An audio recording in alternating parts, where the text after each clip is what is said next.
And I can't tell you how exciting it is to have the prospect of knowing God. I hope you will find this too in a new way. So I want to suggest to you that there's a God who waits to hold us exactly in these 4 stages I mentioned of human development.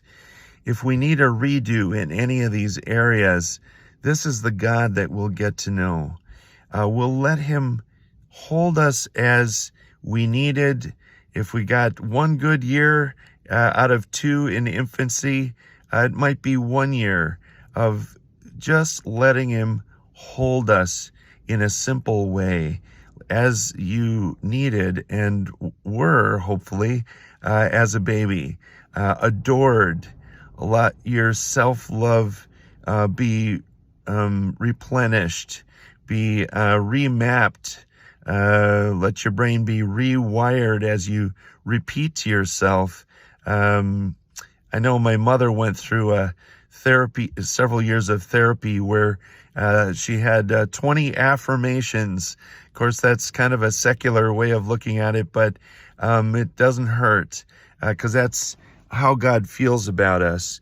And let yourself marinate, sink into that for the first stage, as long as you need it, to get that security that, yeah, he's not just with us as a world or as a church, but me personally, and repeat that every single day and come to believe that in a sense of experiential knowledge as the first stage. Let God hold you. That would be providing a big part of what Maslow is saying is needed. The security. I have a roof over my head. I have food to eat each day. I have clothing. I'm going to be okay. So when you have that deep sense of rootedness in a God who is there for me, who has my back, there's an attachment bond, according to neurotheologians.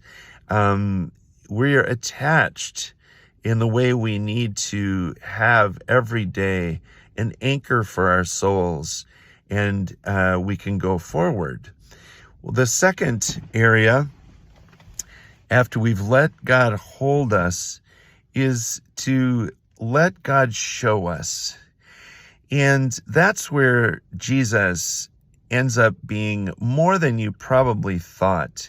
He's not just bread and wine to take for a few minutes of humbleness at the altar, although that's all part of it. He's not just someone to save our souls and then we've got most of what we need. No, let God show us. That is a daily process of looking at how he handled situations. Now, you'll remember that the second stage of the brain's development was the amygdala. And this is becoming very common for people to ponder, is we have, as human beings, a reflex of judging things. It's a little bit still infantile, but we all do it. It's either good, it's bad, or it's scary. Let the stories of the scripture where you can see Jesus in real life as captured by 4 journalists, the gospel writers, read those stories, see how he reacted to things. Was anything scary to him? You may have the experience, as I mentioned, of a car wreck, let's say. And so then for you, in your guts, driving is scary. I happen to be surrounded, you might see it in the background, by snow here in Wisconsin. And yeah, go in the ditch a few times and you are likely to feel that scariness.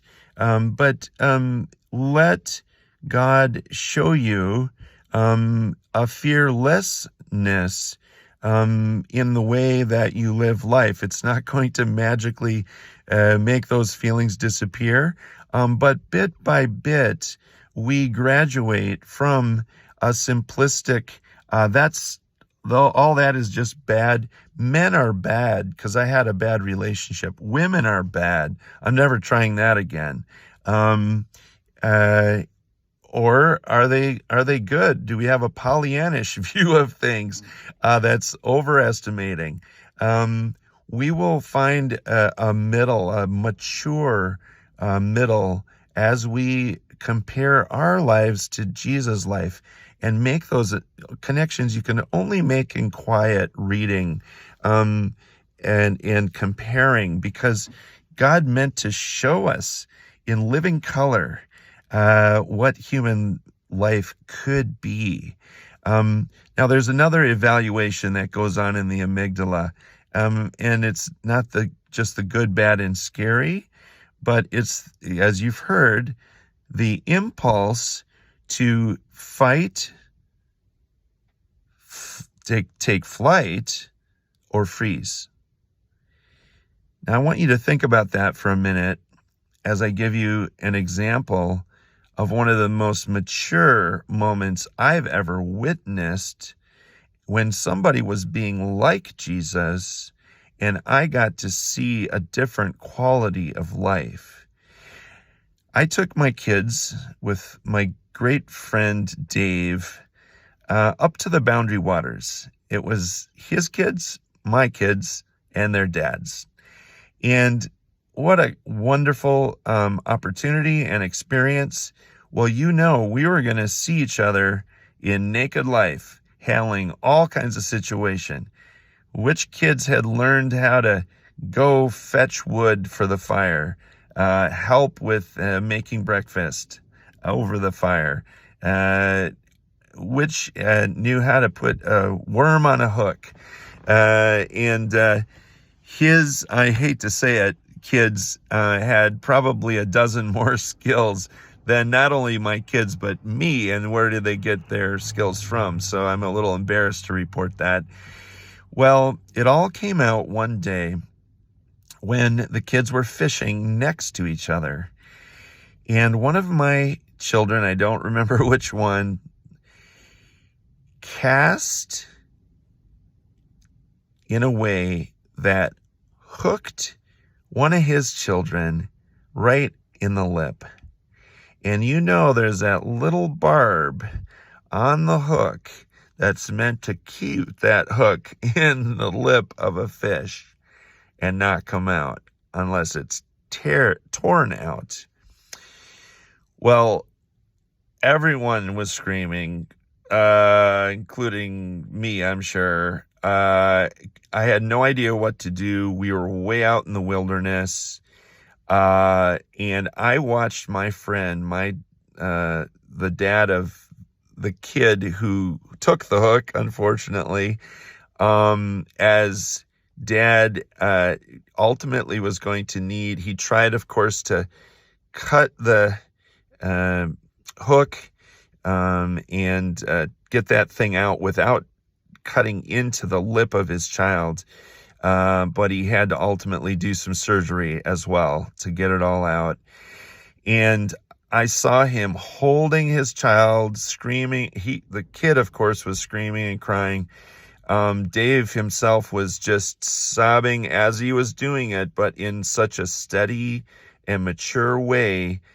He didn't curse me out, which he could have. It was my child who put the hook in his kid. He did not try to evade the situation. He did not take a flight approach, canoeing, going to find someone else to do it. We had to take care of this situation, and he maturely did what was needed. I'm sure there could still be a scar on the lip of that child. But any situation in life, there are just calls to maturity almost every day, right? And the thing is, we can have a Dave, we can have Jesus himself, basically not only holding us, but then showing us if we're willing to watch and soak in and meditate on his life each and every day. Again, our plumb line of humanity. Thirdly, we have a chance not only to have him hold us and to show us, but to coach us. So if we mature past just snap judgments of life and putting people into categories and looking at life just as black and white, we can have the opportunity to actually have good relationships that have gone beyond what we were able to have before. People who are very different from us. There's the whole range, as we know, of characters in our world. And what's needed more than mature people to affirm the diversity of what God put in life as a good thing. And so the third potential is to stay rooted in God, in the world that he created, to, in fact, take times to pray, to back off of a situation. Look at 5 different types of people that you have as coworkers, for example, or as neighbors, or in your family. Boy, don't we all have characters, people that are harder to deal with, that are irritating, than some that make us laugh. But to embrace them all as God does with his unconditional love, that's what we're waiting for in this world. And so the third thing is to let God coach us. And it's one person in our circle at a time. Pray, think about, reflect. How can I live with that person in a positive way? How can I might need to walk around their shenanigans or their nonsense or their anger fits, whatever it is. But I am going to be that steady one that God can ultimately use. And that's the fourth stage. We've allowed him to hold us, to show us. Thirdly, to coach us regarding relationships and how we might be part of a problem oftentimes, and deal with our stuff so we end up being at peace with all men, as the scripture calls us to be, able to love our neighbors, even to the point where Jesus said, love even your enemies. We're asked in the epistles, what good is it if we just love the ones who are easy to love? Our call is to mature in this life, that we're able to stay ourselves, not be thrown off by those that aren't quite doing us right. Okay? So then we're able, in the fourth stage, to be used. Let ourselves be held. Let ourselves be shown. Let ourselves be coached. And then let ourselves be used. And when we get to that point, and in the development of the brain, our prefrontal cortex, do you remember me talking about the humble captain? He is in control of his life. He's making good, wise decisions. He is asking God. And let me explain one of the things that life model brain science that's fully Christ-centered says we develop is what they call God sight. So in that third stage, when we were being coached, when we step back and pray each and every day, we anticipate, we look with God. Consider a triangle as your everyday experience, asking God, what's going on here? Why is this confronting me right now? How would you have me respond? if you need to wear those "What Would Jesus Do" bracelets, that would be a fine reminder, I guess. But the point is that we then are able to be utilized as a vessel of love in this world, a vessel of hope, of courage, of creativity. We will find a resourcefulness to handle situations in real time. God will show us. I'll have to say, I'm not there every day, but I do sense God's leading. He said, "My sheep hear my voice, and they don't hear the voice of a stranger." By the way, that's a sorting out to do at level 2. But that being left behind, we're wanting God's will for our lives. We know that He has only good. And this is an exciting adventure, honestly, but that He will show us. And as a chaplain, I want to just mention, I've been so honored to be able this week, in fact, to be called and trusted by a Native American friend whose father was an alcoholic who died this week, to come to the bedside to reconcile a long grievance between my friend and his sister, who took turns trying to care for Dad, who at this last stage each held his hand as I prayed and I sang. And it was just a little taste of heaven, I have to say. I don't say this to take any credit, but the same week I was able to ignite fun in a party where nobody was going up to the karaoke to do what was planned, because everyone's afraid, of course. But just ask Fearless Joe here.